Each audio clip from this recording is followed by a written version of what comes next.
नमस्कार मंडळी, आज आपण एका अतिशय महत्त्वाच्या आणि गूढ विषयावर बोलणार आहोत। तो विषय म्हणजे आपल्या घरापुढे असणारं केळीचं झाड। होय, घरापुढे जर केळीचं झाड असेल तर त्याचे काय शुभ अशुभ परिणाम होतात हे जाणून घेणं फार गरजेचं आहे।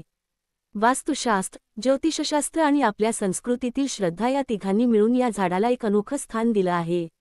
मित्रांनो, केळीचं झाड ही आपल्या संस्कृतीत केवळ एक झाड नाही तर लक्ष्मी मातेचा वास मानला जातो। केळीच्या पानांपासून पूजेमध्ये वापर होतो तर फळ हे श्रीफळासारखं मानलं जातं। पण हे झाड घरापुढे असेल तर काही गोष्टी लक्षात घेतल्या पाहिजेत। आपण लहानपणी पाहिलं असेल कोणाचं घर, एखादं अंगण, तिथे एखादं केळीचं झाड नक्की असायचं। जणू काही त्या घराच्या उंबरठ्यावर सुख, समृद्धी आणि निसर्गाचं वरदान नांदत असे। पण काळ बदलला, बांधकामं झाली, जागा कमी झाली आणि हे झाड हळूहळू दूर गेलं।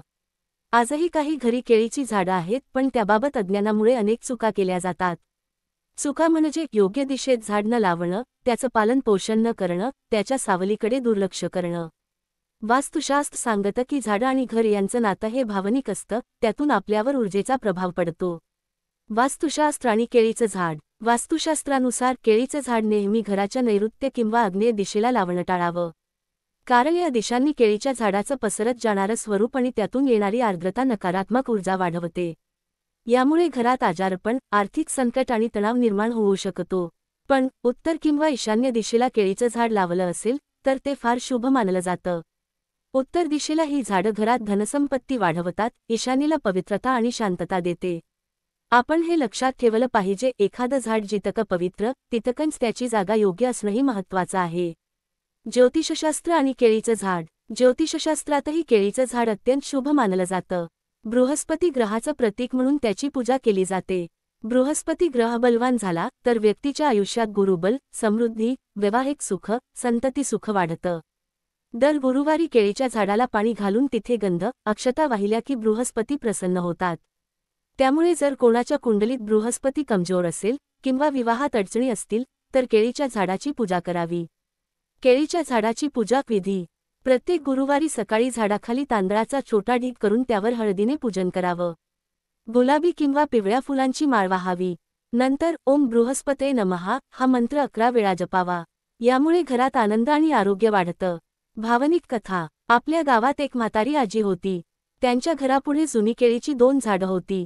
आजूबाजूचे लोक म्हणायचे, अहो, झाडं काढा, जागा मिळेल। पण त्या म्हणायच्या, ही झाडं माझं कुटुंब आहे।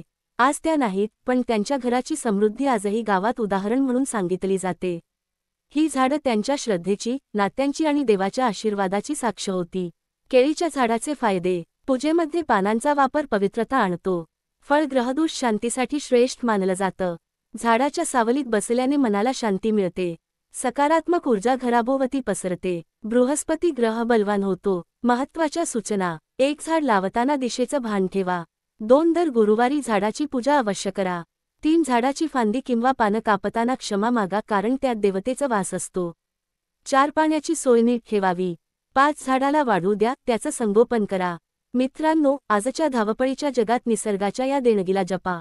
घरासमोर केळीचं झाड असेल तर त्याला डोकं टेकवा, आभार माना। हे झाड तुमच्या आयुष्यात शुभता, समृद्धी आणि आरोग्य घेऊन येईल ही खात्री बाळगा। आपण सर्वांनी मिळून निसर्गाशी नातं टिकवूया कारण झाडं फक्त सावली देत नाहीत तर जीवनात दिव्यता आणतात। धन्यवाद। जर ही माहिती आवडली असेल तर नक्की लाईक करा, शेअर करा आणि सबस्क्राईब करा। आपल्याला आणखी अशाच पारंपरिक, वास्तुशास्त्र आणि ज्योतिषशास्त्रावर आधारित कथा पाहायला मिळतील।